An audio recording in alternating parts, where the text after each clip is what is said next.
Hi friends, hello అందరికీ నమస్కారం. Welcome to our channel Prasu Mohan వంటిల్లు. అందరు బాగున్నారా? నేనైతే బాగున్నాను. మీరంతా బాగుండాలని మనస్ఫూర్తిగా అయితే ఆ దేవుణ్ణి కోరుకుంటున్నాను. సో అందరికీ ముందుగా వైకుంఠ ఏకాదశి శుభాకాంక్షలు. సో వైకుంఠ ఏకాదశికి మరో పేరు ముక్కోటి ఏకాదశి కూడా అని అంటారు. అందరికీ వైకుంఠ ఏకాదశి శుభాకాంక్షలని. సో ఎంతమంది వైకుంఠ ఏకాదశి ఎలా చేసుకున్నారు ఏంటి అనేది ఖచ్చితంగా అయితే కామెంట్ చేయండి. సో మా వైకుంఠ ఏకాదశి అయితే కనుక చాలా బాగా జరిగిందని చెప్పచ్చు. ఇంకా నార్మల్గా గుడికి వెళ్ళాము. ఆ రోజు అయితే కనుక ఖచ్చితంగా ఉత్తర ద్వార దర్శనం అనేది చేసుకోవాలని అంటారనమాట. సో మేమైతే కనుక ఉత్తర ద్వార దర్శనానికి అయితే వెళ్ళాము, చూసాము. దేవుణ్ణి మంచిగా దర్శనం ఉండిందనమాట. ఫ్రీగానే ఉండింది. సో అందువల్ల మంచిగా దర్శనం అయింది మాకైతే కనుక. సో ఎంతమంది ఉత్తర ద్వార దర్శనం చేసుకున్నారనేది చెప్పండి. సో ఇంకా మార్నింగ్ పూజ అయితే కనుక కంప్లీట్ అయిపోయిందనమాట. మార్నింగే చేసేసుకున్నాను. ఇంకా ఈ ఏకాదశి రోజు అయితే కనుక ఖచ్చితంగా నేనైతే గుడికి అయితే ఖచ్చితంగా వెళ్తానండి. అలాగే ఉపవాసం కూడా ఉంటాను. ఏ ఏకాదశికి ఉండను, ప్లస్ ఏమిటికి ఉపవాసం అయితే ఉండను. నేనైతే ఈ వైకుంఠ ఏకాదశికి అండ్ కార్తీక మాసంలో అయితే ఉపవాసం ఖచ్చితంగా ఉంటాను. సో అలాగే ఎంతమంది ఉపవాసం ఉన్నదని చెప్పండి. ఇంకా ఈ ఉపవాసం అనేది ఏకాదశి రోజు చాలా విశిష్టంగా ఉంటారండి. విశిష్టత అంటే ప్లస్ ఏకాదశి రోజు ఏమి తినకూడదు అనమాట. నార్మల్గా ఉప్మా ఇడ్లీ కూడా మిగతా రోజులలో తింటారు కదా ఉపవాసం ఉన్నప్పుడు. అలా కాకుండా ఈ ఏకాదశి రోజు ఇడ్లీ ఉప్మా కూడా తినద్దు. ఓన్లీ ఫ్రూట్స్ పాలు మాత్రమే తీసుకోవాలి. చాలా మంచిది అనమాట ఈ ఏకాదశి రోజు ఉపవాసం ఉంటే. ఇంకా ఆ రోజు అయితే కనుక నేను మార్నింగే లేచేసి నా పూజ అయితే కంప్లీట్ చేసుకున్నాను. నార్మల్గా ఇంకా ఇంట్లో కూడా టెంకాయ ఏం కొట్టలేదు. మన ట్యూస్డేనే టెంకాయ కొట్టాను కదా అనే ఉద్దేశంతో నేనైతే నార్మల్గానే పూజ చేసుకున్నాను. పూజ చేసుకొని ఇంకా ఉపవాసం అయితే ఉన్నాను అనమాట ఆ రోజు. ఇంకా ఆ రోజు ఏకాదశి అంటే వైకుంఠ ఏకాదశి రోజు ముందు నైట్ ఉంటుంది కదా, ఆ రోజు నుంచి నియమంగా ఉండాలన్నమాట. ఇంకా నేనైతే ఆ రోజు ఆ రోజు అదే వైకుంఠ ఏకాదశి ముందు రోజు ఉప్మానే చేశాను. ఇంకేం చేయలేదు. ఉప్మా లైట్గా తీసుకొని ఇంకా అలాగే పనుకున్నా. ఇంకా మార్నింగే లేచేసి పూజ అయితే ఇలా కంప్లీట్ చేసుకున్నాను అనమాట. ఇంకా మేము అందరం దండం పెట్టుకుంటుంటే మా బాబు కూడా దండం పెట్టుకుంటున్నాడు వచ్చి. దండం పెట్టుకో అంటే మంచిగా దండం పెట్టుకుంటాడని ఆయన అయితే సో ఇంకా ఇదైతే ఈవినింగ్ అనమాట. ఇంకా మార్నింగే మా పాప స్కూల్ ఉండింది ఆ రోజు. సంక్రాంతి సెలబ్రేషన్స్ ఉన్నాయన్నమాట. ఆ పాప తొందరగానే వెళ్ళిపోయింది. ఇంకా మా వారు కూడా మార్నింగ్ ఆటోమేటిక్గా డ్యూటీకి వెళ్ళిపోయారు. ఇంకా మార్నింగ్ కుదరలేదనమాట మేము గుడికి వెళ్ళడానికి. ఇంకా డ్యూటీ ఉందనేసి ఇంకా కుదరలేదు. సరే ఈవినింగ్ వెళ్దాంలే అని. ఎందుకంటే ఈ వైకుంఠ ఏకాదశి రోజు గుడి మటుకు 11-12 వరకు ఓపెన్లోనే ఉంటుంది. ఎందుకంటే జాగరణ కూడా ఉంటుంది కాబట్టి ఓపెన్లోనే పెడతారనమాట. ఇంకా ఆ రోజు అయితే మేము ఈవినింగ్ 6:30 7 AM 6:30కి మా వారు వచ్చారు. 7కి వెళ్ళాము మేము గుడికి అయితే ఇంకా ఉపవాసం అయితే ఆ రోజు ఉన్నాను. ఇంకా ఏం తెలియలేదనమాట. అదే మెయిన్ వచ్చేసి నాకు ఎందుకంటే మామూలు కార్తీక మాసంలో కూడా నేను ఉపవాసం ఉంటాను. కొంచెం ఆకలి వేసేది పాల బనానా ఇలా ఏమైనా ఫ్రూట్స్ తీసుకునేది. కానీ ఇప్పుడు ఉపవాసం ఉన్నప్పుడు అదేంటోనండి నాకైతే అస్సలు ఆకలి అనేది వేయలేదనమాట. మార్నింగ్ కొంచెం పాలు తాగాను, ఇంకా అలాగే ఉండిపోయాను అనమాట.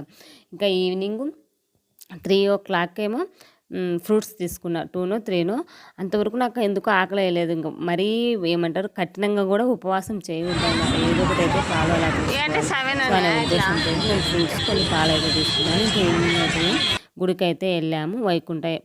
వైకుంఠ ఏకాదశి రోజు ఉత్తర ద్వార దర్శనం అనేది ఖచ్చితంగా చేసుకోవాలి. ఈ దేవుడు అనేది మనకు ఈ ఉత్తర ద్వారం ద్వారా వెళ్ళి దర్శించుకుంటే చాలా పుణ్యం అనేది కలుగుతుందని చెప్తారు. సో అలాగే ఈ వైకుంఠ ఏకాదశి రోజు ఇంకొక పేరు వచ్చేసి ముక్కోటి ఏకాదశి కూడా అంటారు. ఇది ధనుర్మాసంలో వచ్చే ఏకాదశిని వైకుంఠ ఏకాదశి అంటారు. ఈ ముక్కోటి ఏకాదశి అనేది ఎలా అంటే మహావిష్ణువు గరుడ వాహనంపై 3 కోట్ల దేవలతో దిగి వచ్చి భక్తులకు దర్శనమిస్తారంట. సో అందువల్ల దీన్ని ముక్కోటి ఏకాదశి కూడా అని అంటారంట. అందువల్ల ఈ ముక్కోటి ఏకాదశి రోజు ఖచ్చితంగా అనేది ఉత్తర ద్వార దర్శనం అనేది చేసుకోవాలంట. సో అలాగే మనకి ఈ గుళ్ళల్లో ఉత్తర ద్వార దర్శనం అయితే వెంకటేశ్వర స్వామి గుడి అదే మహావిష్ణువు గుళ్ళు ఉంటాయి కదా, ఆ గుళ్ళల్లో ఈ రోజు అయితే కూడా ఖచ్చితంగా ఉత్తర ద్వార దర్శనం అనేది ఏర్పాట్లు చేస్తారనమాట. చేసిన వెంటనే ఇంకా అలాగే గరుడ వాహనం అని చెప్తాను కదా, దేవుణ్ణి కూడా అలాగే గరుడ వాహనంపై ఉన్నట్లుగా మనకి అలంకరణ చేసి పెడతారనమాట.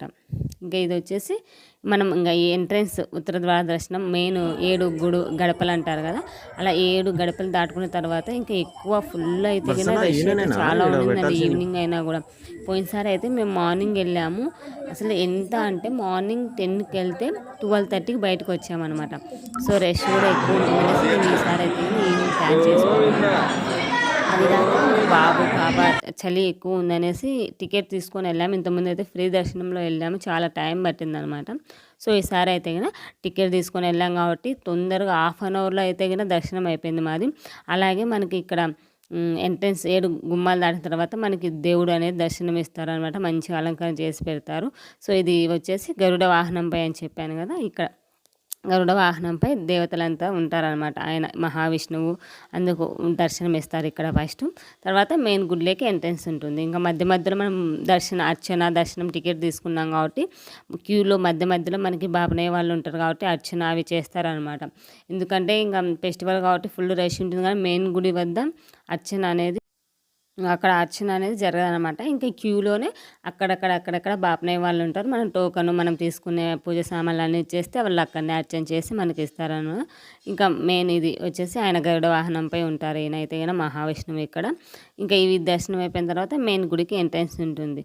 సో అలాగే ఈరోజు వైకుంఠ ఏకాదశి రోజు అమృతము హాలాహలం కూడా ఒకేసారి బయటకు వచ్చిన రోజు అనమాట.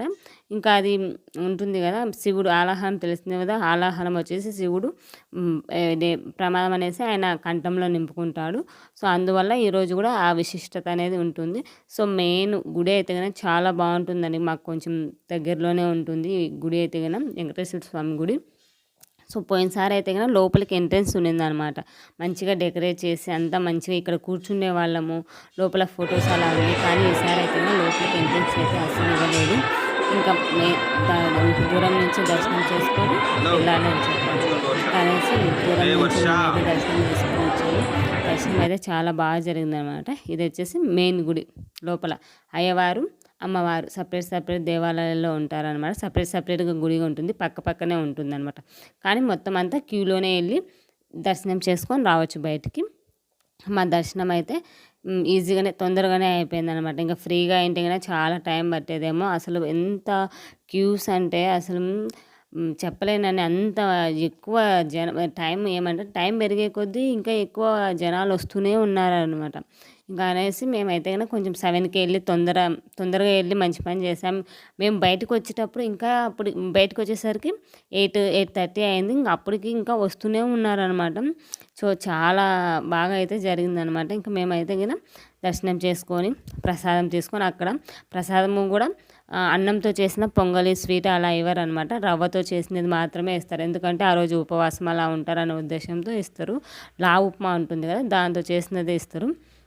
ఇంకా అక్కడ వచ్చేసి భగవద్గీత, నాకు ఎప్పటి నుంచో భగవద్గీత రామాయణం కొనాలనేది ఒక కళ అనమాట.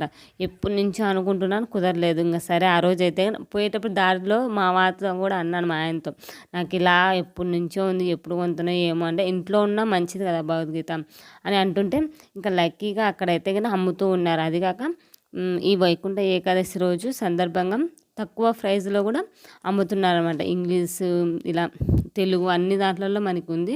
సో నేనైతే కనుక ఇంకా ఈచ్ వన్ వచ్చేసి 100 రూపీస్, అన్ని సారాంశాలు అన్ని అధ్యాయాలు ఉంటాయని చెప్పారు వాళ్ళైతే కనుక. సో ఇంకా సరే అనేసి ఇంకా ఆ బుక్ అయితే భగవద్గీత అయితే తీసుకున్నాను. ఇంక చాలా మంచిగా అయితే దర్శనం జరిగిందండి. ఫస్ట్ టైం ఇంత మంచిగా దర్శనం జరిగింది. లాస్ట్ టైం వెళ్ళాను కానీ చిన్న బాబు అప్పుడైతే ఇంకా 7 months ఆయనకైతే కదా, అప్పుడైతే చాలా ఏడిపించారు అనమాట. క్యూలో ఫ్రీగా వెళ్ళాను, అప్పుడు టోకెన్ కూడా లేకుండా నార్మల్గా క్యూలో వెళ్ళాము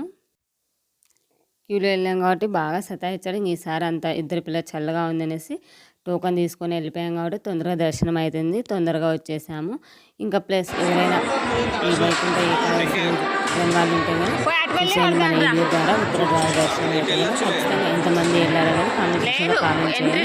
సో మన వీడియోస్ ఫస్ట్ టైం సబ్స్క్రైబ్ చేయండి. సబ్స్క్రైబ్ క్లిక్ చేస్తే నేను ఆప్షన్ ఆల్ అనే ఆప్షన్ వస్తుంది, ఆల్ మీద క్లిక్ చేస్తే నేను పెట్టగానే నోటిఫికేషన్స్ అయితే వస్తాయి. ఆల్ మీద క్లిక్ చేస్తే నోటిఫికేషన్స్ అయితే వస్తాయి. సో మన ఛానల్ ఎవరైనా ఫస్ట్ టైం చేస్తున్నా ప్లీజ్ సబ్స్క్రైబ్ చేయండి. అలాగే మీ ఫ్రెండ్స్కి ఎవరైనా ఒక లైక్ చేసి మీ ఫ్రెండ్స్కి ఫార్వర్డ్ చేయండి. సో ఎంతమంది వైకుంఠ ఏకాదశి రోజు ఉత్తర ద్వార దర్శనం చేసుకున్నారనేది కూడా ఖచ్చితంగా కామెంట్ సెక్షన్లో కామెంట్ చేయండి. మరిన్ని వీడియోస్తో మీ ముందుకు వస్తాను, ఇంకా రెసిపీస్తో అలా అప్లోడ్ చేస్తాను, ఖచ్చితంగా చూసేయండి. సో మరొక వీడియోతో మళ్ళీ వస్తాను. By by, take care friends.